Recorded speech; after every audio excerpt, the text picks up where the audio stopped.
Ուժեղ Հայաստան խմբակցության պատգամավոր Արամ Վարդևանյանը ընտրվել է ազգային ժողովի փոխնախագահ։ Փակ քվեարկության արդյունքներով Արամ Վարդևանյանը ստացել է 53 կողմ, 0 դեմ, 0 ձեռնպահ ձայն։ Ավելի վաղ քաղաքացիական պայմանագիր խմբակցության ղեկավար Արուսյակ Մանավազյանը հայտարարել էր, որ խմբակցությունը որոշել է բավարար ձայնով կողմ քվեարկել Արամ Վարդևանյանի թեկնածությանը։ Հայաստան խմբակցությունը ևս հայտարարել էր, որ կողմ է քվեարկելու։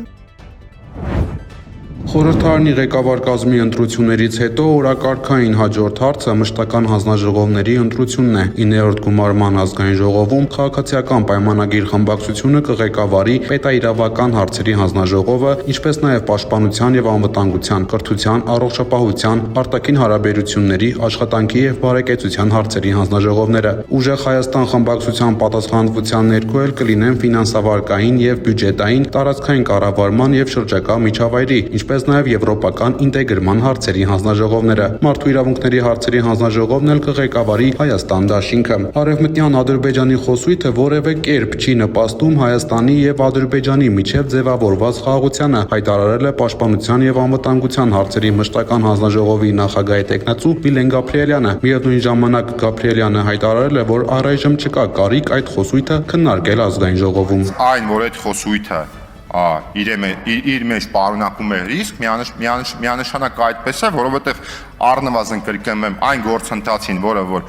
օգոստոսի 8-ից հաստատված է Հայաստանի Հանրապետության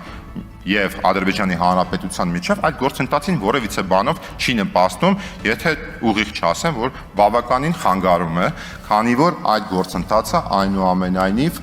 որպես օրակարգ, բոլորս գիտենք որպես օրակարգ, ինքը իր մեջ պարունակում է բավականին մեծ կեղծավորություն։ Ուժեղ Հայաստան խմբակցության ղեկավար Նարեկ Կարապետյանը հստակեցրել է իրենց քաղաքական ուժի գաղափարական ուղենիշները։ Նրա խոսքով կա Հայաստանի Հանրապետություն, որը որևէ տարածքային պահանջ չունի հարևաններից, եւ կա պատմական հայրենիք, որի փաստը ուրանալ չի կարելի, սակայն այն պետք է լինի բացառապես պատմամշակութային խոր ուսումնասիրության, այլ ոչ թե տարածքային վեճերի առարկա։ Մեր հայրենակիցների մեծամասնությունը դուք ձեր նախնիների նշանակալի մասը այլ տեղից է, մեր հայրենիքի հայկական բարձրավանդակի այլ հատվածներից, եւ մենք չենք կարա չասենք, որ 2000 տարի ապրել ենք այդ հողում, չենք կարա։ Դա պատմական ճշմարտության խեղում է։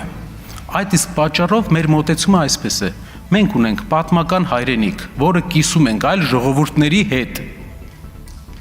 Եվ ունենք Հայաստանի Հանրապետություն, որը մեր երկիրն է, որի զարգացման եւ հզորացման համար մենք պետք է աշխատենք օրնիբուն։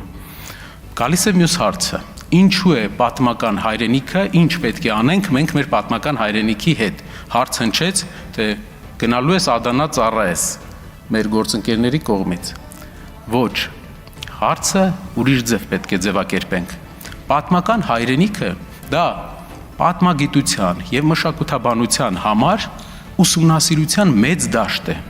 Հայ ժողովուրդը եւ Հայաստանի Հանրապետությունը որպես հայ ժողովրդի բարձրագույն կազմակերպչական միավոր պետք է զբաղվի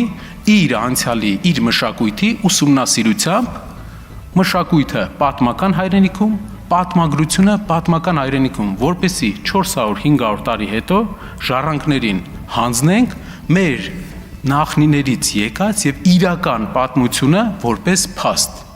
Նարեկ Կարապետյանը իր աջակցությունն է հայտնել ԱԺ փոխխոսնակ Արամ Վարդևանյանին, շեշտելով նրա բարձր պրոֆեսիոնալիզմը։ Նա հերքել է այն խոսակցությունները, թե Վարդևանյանը աշխատում է միայն մեծահարուստների հետ, հիշեցնելով, որ Վարդևանյանը անվճար իրավաբանական օգնություն է ցուցաբերել տասնյակ կալանավորված գործընկերների, ինչի շնորհիվ շատերը այսօր ազատության մեջ են։ Երևանի դատարանը 2 ամսով կալանավորել է ազգային ժողովի նախկին պատգամավոր Արգամ Աբրահամյանին։ Արտաշատ համայնքի նախկին ղեկավարն իրեն ներկայացված 2023 թվականի Սողոմոն Վալսյանի սպանությունը պատվիրելու մեղադրանքը չի ընդունում։ Պաշտպան Էմին Խաչատրյանը հայտարարել է, որ առաջադրված մեղադրանքը ծայրաստիճան անհիմն է, իսկ իր պաշտպանյալը բացարձակապես կապ չունի ենթադրյալ հանցագործության հետ։ Ուժեղ Հայաստան խմբակցության ղեկավար Նարեկ Կարապետյանը ազգային ժողովում լրագրողների հետ զրույցում անդրադարձել է պատգամավորների վարքագծային սահմանների թեմային։ Նա մեկնաբանել է պատգամավոր Էդգար Ղազարյանի գործելավոճը։ Պատգամավորները ունեն ազատություններ եւ այդ ազատությունները կարող են իրացնել։ Միակ հարցը, որպեսզի ընդհանուր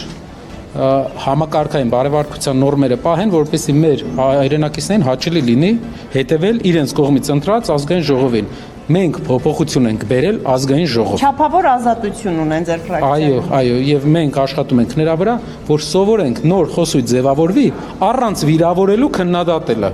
Առանց անձնավորված մարդուն, այսինքն հնարավոր է աշխատանքը քննադատելը վիրավորի ինչ-որ մեկին, բայց դա արդեն մեր խնդիրը չէ, բայց եթե անձնավորված մարդուն են վիրավորում, մենք պետք է այդ որակական փոփոխությունը, ինչի համար մենք պայքարում ենք, բերենք ազգային ժողով։ Պաշտպանության նախարար Սուրեն Պապիկյանն անցկացրել է խորհրդակցություն նվիրված զինված ուժերի սպայական ու սերժանտական կազմերի համալրման գործընթացին։ Քննարկման առանցքում եղել են կադրային բազայի ամրապնդման ուղղված աշխատանքներն ու արձանագրված թերացումները։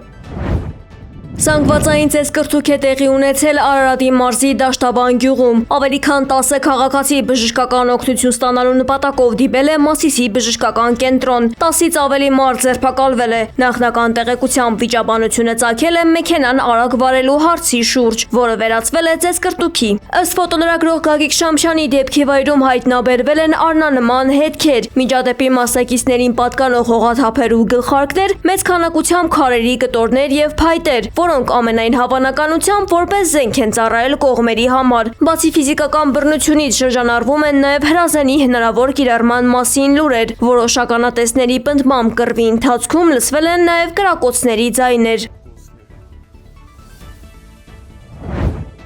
Ռուբեն Վարդանյանի կինը Վերոնիկա Զոնաբենդը հայտարարել է, որ դրական է ընդունել գերիների վերաբերյալ Նիկոլ Փաշինյանի խոսքերը։ Նա նշել է, որ արտգործնախարարությունը պետք է հանդիպի իր հետ, սակայն շեշտել է, մինչև այս պահը որևէ պաշտոնյա իրեն չի զանգել կամ կապ չի հաստատել։ Զոնաբենդը այժմ սպասում է պատասխանատուների արձագանքին։ Նրա գլխավոր նպատակն է հանդիպման ընթացքում քննարկել կոնկրետ մի հարց՝ ինչպես կազմակերպել կանանց մարդասիրական խմբի այց դեպի Բաքու, այնտեղ պահվող մեր քաղաքացիներին օգնելու համար։ Քիմ Քարդաշյանի բազմամիլիոնանոց առանձնատունը հանցագործների թիրախում է հայտնվել։ Անհայտ տղամարդը կարողացել է շրջանցել անվտանգության համակարգերն ու մուտք գործել Քարդաշյանի կալվածք։ Ականատեսները նկատել են ինչպես է նա անարգել տարբեր իրեր բարձրացնում մեքենայի մեջ, բայց հանցագործը այսքանով չի բավարարվել։ Նա որոշել է օգտվել բացառիկ առիթից եւ աստղի շքեղ մեքենաներից մեկով այսպես կոչված զբոսանքի է դուրս եկել։ Իրավապահները կարողացել են բռնել եւ ձերբակալել տղամարդուն հենց առանձնատան տարածքում։ Բարեբախտաբար առանձնատան ընթացող վերանորոգման աշխատանքների պատճառով Քիմը եւ երեխաները ժամանակավորապես այլ վայրում են բնակվում։ Իրանի արտգործնախարարը ու խորհրդարանի խոսնակը պաշտոնական հրավեր են ստացել առաջիկայում այցելելու Իսլամաբադ, հայտնել է նախարարության խոսնակ Իսմայիլ Բաղային։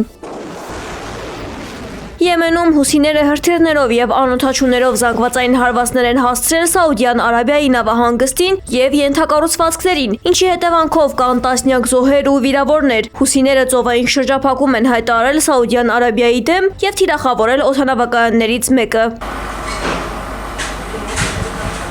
Զուգահեռաբար իսրայելական բանակը ծանր տեխնիկայով եւ տանկերով տներ է քանդում հարավային Լիբանանի բնակավայրերում։ Սա տեղի է ունենում չնայած Ռոմում ընթացող ԱՄՆ միջնորդությամբ խաղաղության բանակցություններին, որոնք միտված են տարածքից իսրայելական զորքերի աստիճանական դուրսբերմանն ու Հեզբոլահի զինաթափմանը։ Բնակիչները սակայն պնդել են, որ տների ոչնչացումը չի կոտրելու իրենց կամքը եւ իրենք շարունակելու են մնալ իրենց հողի վրա։